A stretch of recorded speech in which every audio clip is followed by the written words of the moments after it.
I know, I've been slacking. Time to put my head down and make some progress on this 1988 Honda CR500 build that one of you is going to win this November. There have been 5 episodes so far, and I've got a lot done, yet there is still so much to do. So if you want to recap, go check out the previous videos, but today we are diving right in. First, this frame that I welded up in episode 5 needs to go to Powder Coating of Montana. I listened to your feedback and molded over a bit, and decided the skid plate mounting hardware will not be welded to the frame for this one. This thing has some severe dirt and grime buildup from its 37-year history, so I hit it with my power washer, and this is about the only time you will see me use the super direct nozzle like this. This felt like washing a spoon lots of times, as I would accidentally spray myself in the face, but it had to be done to get this caked up dirt off to make the job easier for the powder coater. I blasted the frame out with compressed air, as I don't want this thing to rust from the inside out after taking on water like that. The other 2 items to go along with the frame are the shock spring and subframe. The shock bumper literally fell into 1,000 pieces when I washed the shock, showing the age of this bike. But the spring came off without too much hassle, and these components went to Powder Coating of Montana. Take a good look, as they will be stunning when they come back. Next up, I am ready to build some wheels. In episode 4, I disassembled the rear wheel and found I couldn't get the bearings out of the hub without a special tool for this bearing retainer. This tool is offered by Tusk, which is sold on Rocky Mountain, where I buy the majority of my parts, tools, and gear. Using the link below earns me a commission and helps support the channel. I had a hard time preventing the hub from spinning while attempting to remove this retainer, and came up with what I thought was a pretty clever idea. I drilled some holes in a block of wood and mounted that wood to 2 of the brake rotor mounting holes. I then clamped the wood in the vise, and that did the trick beautifully. The retainer then came out easily, and I was able to remove the bearings with my Tusk slide hammer. And then I just hit the second out from the inside using a socket and a hammer. After degreasing, I cleaned up a couple imperfections on that rear hub using Prime MX cleaning wheels, and then the hubs were ready for the blast cabinet. The rear hub was a much longer blast than anticipated, as it's got a lot more surface area than it looks like, and the sides have a lot of edges and angles that required some additional time. As I was blasting, I was staring at the casting lines down the middle of the hub and thought, man, Cam would be pissed if he knew I had a prime wheel on the bench right now and I didn't grind these casting lines out. After a couple quick minutes with the buffer, the casting lines were gone, and that's just one small attention to detail item that Cam helped motivate me to do on my builds after watching so many of his videos. The front hub had some scratches too that came right out with the coarse cleaning wheel, and then the hubs revisited the blast cabinet one last time to reblast those surfaces. The hubs got a quick gas out in the oven to burn off any final oil or grease residues, and then it was time to Cerakote. After a lot of consideration, I went with E250 titanium, the same color used for the RM125 engine. Once you see the rims and spoke nipples, I hope you'll agree this is gonna look killer. Also, if you want to learn to do this at home like I did, wear a respirator. It is important. This stuff is nasty. And shout out to Cerakote. In my early stages of learning to Cerakote, I didn't clean my spray gun properly, and it had some irreparable clogs, making it difficult to spray consistently. They were kind enough to send me a new gun, and holy cow, did this spray go so much more smoothly than my last few. Now, I did my very best to get full coverage, as I always feel like I miss one tiny little spot, and when I switch orientation, I'm always terrified I'm going to drop a part, but I found if I don't move the part, I will always miss spots. It is essential to place the hub in every orientation to ensure no missed areas. And with reasonable confidence, the hubs were fully coated. They went into the oven to cure for an hour, and here is the result. With that, it is time for new wheel bearings and seals, and then I can begin lacing up some wheels. Parts availability is all over the place for the CR500.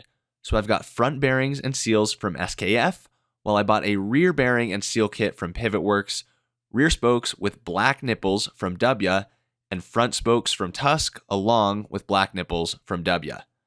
These hubs will be laced up to a brand new set of gold rims from MxL. If you want to learn in detail how I lace wheels, that video will be linked on screen and down below, But for today's video, just sit back and enjoy watching these CR500 wheels come to life.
This just might be the truest wheel I've ever laced.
With the rear wheel assembled, perfectly trued, and a brand new Shinko 525 rear tire installed without a scratch on the rim, I would like to thank the sponsor of today's video while I assemble this front wheel.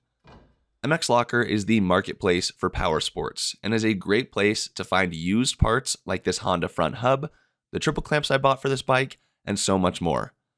Not only that, but the Tech 10s I wear came from MxLocker, and for boots and other gear, they've often got highly discounted options compared to retail.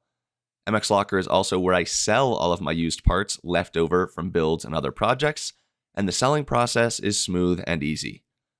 By riders for riders, MxLocker has been a phenomenal purpose-built alternative to eBay for me, and has been a really great place to buy and sell used parts. You can use the code KP10 to save $10 on your first order through MxLocker, so head to the website or download the app, and thank you to MxLocker for sponsoring this video. Now, while I am waiting on a new rear rotor and need to decide which color Dirt Tricks rear sprocket to run, I have everything I need to finish this front wheel, including a new rotor from Tusk and a full hardware pro pack from Bolt Motorcycle Hardware that will be used consistently throughout this build. Neatly organized and labeled, this kit has engine fasteners, body fasteners, and all of the odds and ends fasteners like brake rotor bolts. Hondas are the only bike I've seen that have nuts on the back of the rotor bolts instead of just threading directly into the hub, which I found interesting. And with that, check out this CR500 wheel set. I am beyond stoked with these. I hope you guys appreciate my choice of hub color. The gold is so flashy that I wanted something that contrasted but didn't go overboard, and I think it ties in great with the black nipples as well. Now the last decision to be made here is black or chromatic dirt tricks rear sprocket. I think both would look amazing, so let me know your thoughts. If you have never laced a wheel, I actually think it's one of the most satisfying tasks when building a bike, and it's not that hard, so give it a go. And now, back to the suspension. Both the rear shock and the forks need to come completely apart, as I would like to get the shock shaft and the fork lowers tie nitride coated like I did for the CR250 build.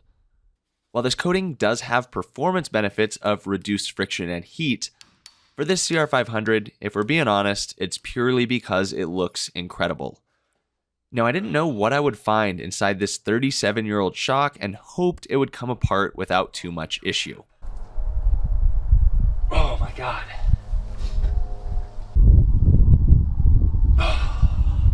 As you can see, there were some issues. I struggled to get the damn seal head out of the shock body, but said, you know what, let's do everything else first and then revisit that.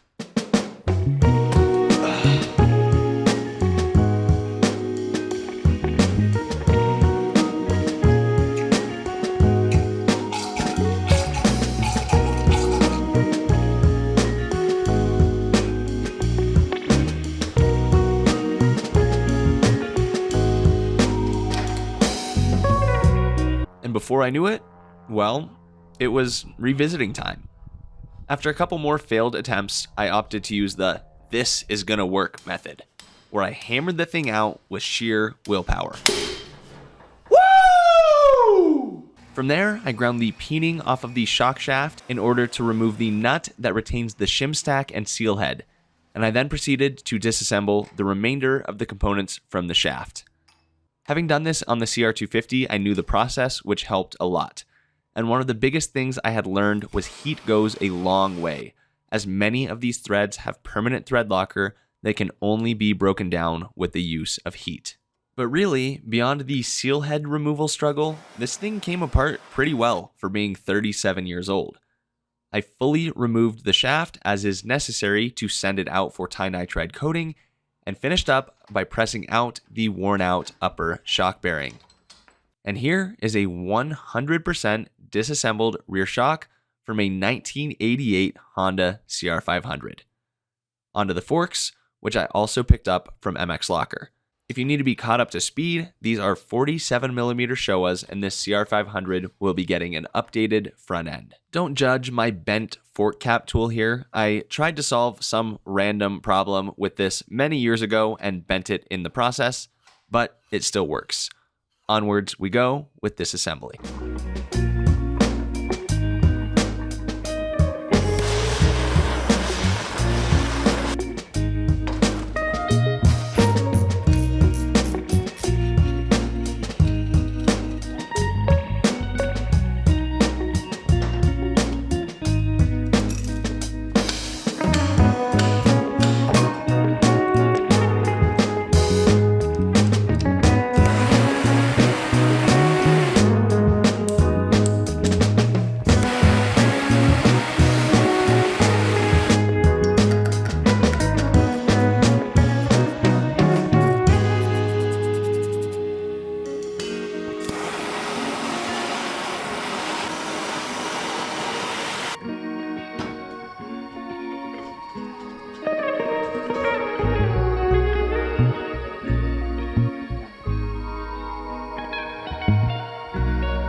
With forks and shock disassembled, here are the components to be sent out. The fork lowers and shock shaft will get tie nitride coated as mentioned, and I'm deciding what route to take with the fork uppers and the shock body. I really like the gold and would like to keep it, but it needs to be refreshed. Anodizing is an option, Kashima coating is an option, or if I can find the right mix of Cerakote, I've seen some pretty impressive things done with Cerakote to obtain colors like this. Let me know what you think in the comment section below. I made it 4 or 5 years with no stains on this Shinko Tires shirt. This has been one of my favorite shirts for a very long time, but I can't get through a suspension disassembly without shooting oil all over myself, so I'm gonna need to ask Shinko for a new shirt. That said, I am thrilled with the progress in today's video. I will get these suspension components cleaned up and shipped out to build an absolutely stunning set of suspension for this bike in the next couple of months. And in other news, you'll want to hit that subscribe button if you haven't already, as I'm approaching 200,000. Engine components are back from Millennium Technologies. I will give you guys a more thorough look at all of these parts in the next episode when I begin building the engine, but Millennium did an absolutely incredible job. From the condition these were in, it is unreal that they are able to bring parts like that back to life. So thank you to Millennium Technologies. I cannot wait to get this engine build going. And one final reminder that one of you will win this CR500 when it is finished. You can get direct entries over on my website or purchase merchandise. I've got lots of out of stock items coming back in stock by the end of the month. Those are all available on back order, so you can submit your order if you do want to secure one of those items. And I've got a couple new items coming to the site as well. So if you're interested in getting some apparel or getting some direct entries, those links are down below. It has been an incredible spring here in Montana. The winters are so long that once riding season rolls around, it is so nice to get out on the dirt bike. I think I have a little over 30 hours on the bike so far this spring. And like I said at the beginning of the video, I kind of let the 500 move to the back burner for a little bit, but I am as stoked as ever and really excited to continue progress on this build. So stay tuned for more episodes. Thank you guys so much for watching, and I'll see you with the next one.